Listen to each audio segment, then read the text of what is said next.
నమస్తే, welcome to Leo. మనతో ఉన్నారు పొలిటికల్ అనలిస్ట్ శ్రీలీల గారు. నమస్తే అండి. నమస్తే అండి.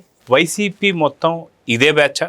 వాస్తవానికి నేతలు చూస్తే ఆ రకంగా, వాళ్ళ కార్యకర్తలు చూస్తే ఈ రకంగా. మొన్న ఈ మధ్య చూసుకుంటే 70 ఏళ్ళ వైసీపీ వృద్ధుడు ఎవరైతే ఉన్నారో, ఒక ముస్లిం వృద్ధుడు, ఆయన 6 ఏళ్ళ బాలికపై ఈరోజు చూస్తే క్రైస్తవులైనటువంటి ఒక పాస్టర్ వైసీపీకి ప్రచారం చేసిన అతను ఈరోజు ఒక బాలికపై మళ్ళీ అత్యాచారం. ఒకవేళ నువ్వు ఏదైనా గట్టిగా అరిస్తే, ఎవరికైనా చెబితే దేవుడు శిక్షిస్తాడు అని చెప్పి ప్రభు మీద నెడుతున్నారు.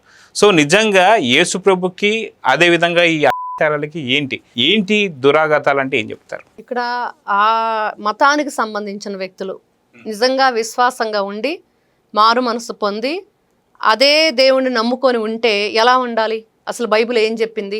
ఇలానే చెప్పిందా? యేసుక్రీస్తు బోధనలు ఇలానే ఉన్నాయా? నిజంగా ఆ మతాన్ని విశ్వసించి ఆచరించే వాళ్ళు ఎలా ఉంటారు? ఎంత సౌమ్యంగా ఉంటారు, ఎంత ప్రశాంతంగా ఉంటారు. శాంతి స్వరూపుడు యేసు ప్రభు అని చెప్తారు, శాంతిని బోధించాడు అని చెప్తారు. మరి ఆయన పేరు చెప్పుకొని వీళ్ళేం చేస్తున్నారు? ఇంత నీచంగా చేస్తున్న ఈ పాస్టర్ రాంబాబు అనే వ్యక్తిని మరి నడి రోడ్డు మీద కాల్చేయాలా, ఉరిదీయాలా?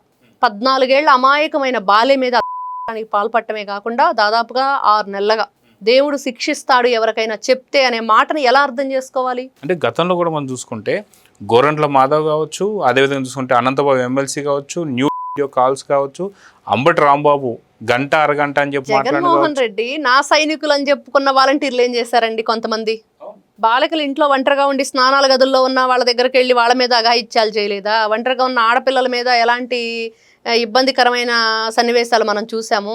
కొంతమంది, అందరూ కాదు, వీళ్ళంతా జగన్మోహన్ రెడ్డి బ్యాచ్ అంటేనే నా సైన్యం అని చెప్పుకుంటూ, నా మనుషులు అని చెప్పుకుంటూ, నా ఓటర్లు వేరే ఉన్నారని చెప్పుకుంటూ వీళ్ళు ఏం చేశారు అంటే ఇట్లాంటి కార్యకలాపాలు చేసినా కూడా వాళ్ళు మంచివాళ్ళు, చట్టాలు చేతుల్లో తీసుకోకూడదు, ఎవరో వాళ్ళ గురించి మాట్లాడకూడదు, దాగినా తప్పులేదు.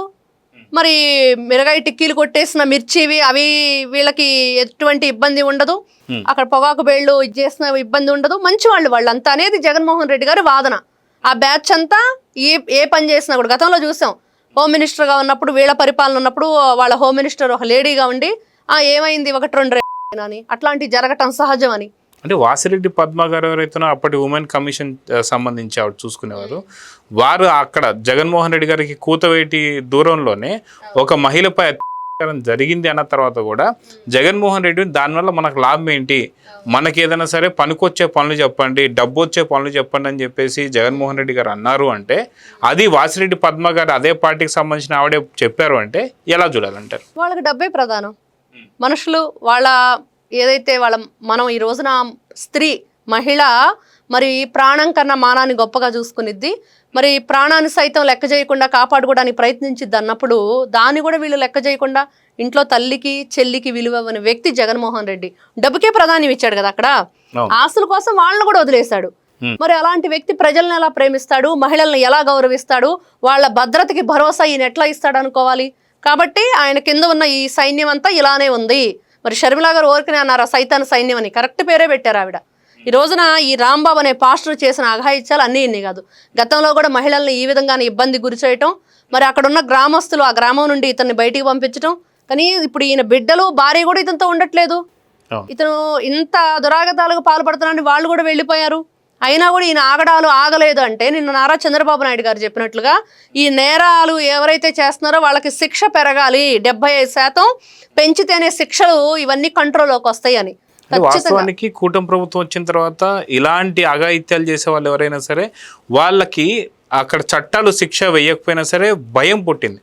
ఏదైతే ఆడపిల్లల పైన కావచ్చు, చంద్రబాబు నాయుడు గారు కూడా చెప్పినట్టు ఎవరైతే ఆడపిల్లల గురించి ఆ వైపు ఆ విధంగా చూసినా ఏదైనా చేసినా అదే ఆఖరి రోజు అని చెప్పేసి అన్నారు. చాలామంది నీళ్ళలో పడిపోయినప్పుడు కూడా జడా శ్రవణ్ కుమార్ గారు వచ్చేసి ఏమన్నారంటే వీళ్ళందరినీ కూడా వాటర్ ఎన్కౌంటర్ చేస్తున్నారు, కావాలని చేస్తున్నారు అని చెప్పేసి అంటే ఇలాంటి వాళ్ళు ఏం చేయాలి అంటే ఇప్పుడు వైసీపీకి సంబంధించిన వారందరూ కూడా మా వాళ్ళు, వీళ్ళు మంచి వాళ్ళు అయితే తప్పేంటి అన్నట్టు అంతకుముందు చూసాం.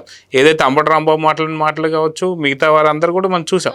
సో సుధాకర్ అని చెప్పేసి ఇంకొక ఎమ్మెల్యే, ఆయన ఒక మైనర్ బాలికపై ఫోక్సో చట్టం కింద ఏంటి అంటే వైసీపీ బ్యాచ్ అంతా ఇలానే ఉంటే, దువ్వాడ సీను కావచ్చు, అక్రమ సంబంధాలు కావచ్చు, వాటిని మళ్ళీ జనాల్లోకి తీసుకురావడం కావచ్చు. అంత బాబు అవును, అందరూ కూడా అంటే వీళ్ళకి జగన్మోహన్ రెడ్డి గారు అంటే వాళ్ళ రాజు ఎలా ఉన్నాడో వాళ్ళు అంతే ఉన్నారు, యథా రాజా తదా ప్రజ అన్నట్లుగా. జగన్మోహన్ రెడ్డి గారి ఎక్కడా కూడా వాళ్ళని ఎప్పుడు కూడా ఒక్క మాట అంటే ఒక్క మాట, ఎందుకు మీరు ఇలా చేస్తున్నారని అడగటం కానివ్వండి, లేకపోతే దీని మీద మేము చర్యలు తీసుకుంటాం, పార్టీ నుంచి సస్పెండ్ చేస్తాము, మరి ఇలాంటివి కరెక్ట్ కాదు అని చెప్పటం కానీ మనం ఎప్పుడు వినలేదు, ఎప్పుడూ లేదు. మరి అలాంటిది వాళ్ళకి ఎట్లా భయం కలిగిద్ది? ఏం చేసినా మా నాయకుడు ఎంకరేజ్ చేస్తున్నాడు, మాకు ఇంకా బూతులు తిడితే పదవులు ఇస్తాడు, దాడులు చేస్తే గొప్ప గొప్ప మంత్రి పదవులు ఇస్తాడు, మరి డబ్బులు ఇస్తాడు అని చెప్పి ఆలోచనలో వాళ్ళు ఉన్నారు కాబట్టి అది మంచి అని చెప్పి అటువైపు వెళ్తున్నారు. ఇప్పుడు దొంగతనం చేస్తే మన పిల్లవాడు మనం వాడిని దండిస్తే తప్పు చేయకూడదు అనుకుంటాడు, ఏం పర్వాలేదులే తీస్తే తీసేవాలే అంటే రేపు ఇంకో దొంగతనం చేసి వస్తాడు. కాబట్టి ఏదైనా సరే సరైన మార్గంలో పెట్టవలసింది వాళ్ళ నాయకుడు. ఆ నాయకుడే సరైన మార్గంలో లేనప్పుడు మరి కింద ఉండే వాళ్ళందరూ ఇలానే ఉంటారు. అదే చూపిస్తుంది ఈ రోజున నారా చంద్రబాబు నాయుడు గారి విషయానికి వస్తే క్లియర్గా ఎవరు ఏ తప్పు చేస్తే క్షణంలో వాళ్ళని పార్టీ నుంచి సస్పెండ్ చేయటం, వాళ్ళ మీద కఠినమైన చర్యలు తీసుకోవటం మనం ఎన్నో సందర్భాల్లో బోలెడని చూసాం, 1 కాదు 2 కాదు. మరి ఏ రోజైనా వైఎస్ఆర్సీపీ పార్టీలో చూసామా జగన్మోహన్ రెడ్డి గారు తీసుకోవటం అట్లాంటి చర్యలు? అంటే తీసుకోరు. కాబట్టి ఇక్కడ ఒకటే, వాళ్ళ చెల్లి మీదే నీచాతి నీచంగా పోస్టులు పెట్టి రాజశేఖర్ రెడ్డికే పుట్టావా అన్న మాటలు విన్న తర్వాత ఎవరైనా ఆ వ్యక్తి మహిళల్ని గౌరవిస్తాడంటే ఎవరైనా నమ్ముతారా? ఎవరైనా ఇలాంటి పనులు చేసినప్పుడు ఆయన ఖండిస్తాడంటే ఎవరైనా నమ్ముతారా? కాబట్టి జగన్మోహన్ రెడ్డి ఎంకరేజ్ చేసే వ్యక్తే తప్పించి ఎప్పుడు ఎవరిని కూడా సస్పెండ్ చేయటం కానీ వాళ్ళ మీద కఠినమైన చర్యలు తీసుకోవటం కానీ జరగలేదు. ఇప్పుడు జడ శ్రవణ్ కుమార్ గారు నల్లకోటు వేసుకున్నారు కదా, మీరు లాయర్గా న్యాయాన్ని కాపాడుతానని ధర్మాన్ని రక్షిస్తానని ప్రామిస్ చేస్తుంటారు కదా, మరి ఈ విధంగానే మాట్లాడతారండి మహిళలకు అన్యాయం జరిగిన వాళ్ళు? అంటే ఇదే విధంగా చూసుకుంటే కాదంబరి జత్వాని గారికి సంబంధించి సీఎంఓ ఆఫీస్లో జరిగిందంటే జగన్మోహన్ రెడ్డి గారు చేసినట్టే. ఎందుకంటే సీఎంఓ ఆఫీస్ అంటే జగన్మోహన్ రెడ్డి గారిది, అక్కడ ఏది జరిగినా ఆయనకు సంబంధాలు ఉంటాయి. సో కాదంబరి జత్వాని గారికి సంబంధించి దాదాపు 43 రోజులు నిర్బంధించి ఆమెను ఎలాంటి ఇబ్బందులు పెట్టే వరకు చూసాం. సో ఇలాంటి ఇష్యూస్ కూడా వాళ్ళు వెనకేసుకొని వస్తున్నారు. కుక్కల విద్యాసాగర్ అని చెప్పేసి ఆయన వీడియో కాల్స్ ఏదైతే వైసీపీకి సంబంధించి ఆయన పోటీ చేసిన అమ్మాయి స్వయంగా చెప్పింది మీడియా ముఖంగా, ఇట్లాంటివన్నీ మహిళల పట్ల వీళ్ల దురాగతాలు ఆగాలంటే నిజంగా చట్టంలో మార్పులు రావాలి, శిక్షలు పెరగాలి, ఖచ్చితంగా నేరము శిక్ష అనేది అమలైతేనే వీళ్ళ ఆగడాలకి అడ్డుకట్ట పడుతుంది అనేది వాస్తవం. ఇట్లాంటి వ్యక్తులు ఎవరైతే ఈ రాంబాబు అనే వ్యక్తి ఉన్నాడో ఖచ్చితంగా పోక్సో కేసు నమోదయ్యింది, కానీ ఆ కేసు నమోదవటం వల్ల ఉపయోగం ఏంటి అనేది అందరిలో క్వశ్చన్.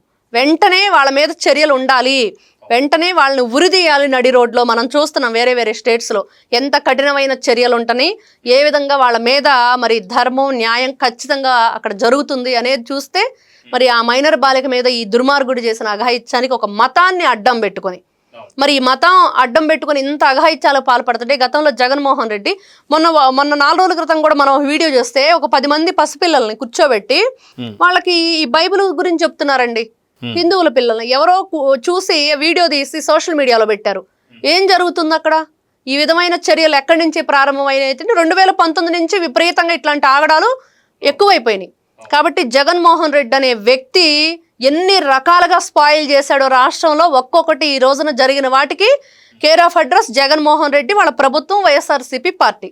సో చూద్దాండి, ఖచ్చితంగా ఏదైతే ఈ వైసీపీ ముసుగులో ఉండి వాళ్ళు పాస్టర్లు కావచ్చు, లేకపోతే ముస్లిం మత పెద్దలు కావచ్చు, ఇలాంటి పనులన్నీ కూడా చేస్తున్న వారందరికీ కూడా సరైనటువంటి ఒక శిక్ష ప్రాలను అయితే కోరుకుందాం. నమస్తే.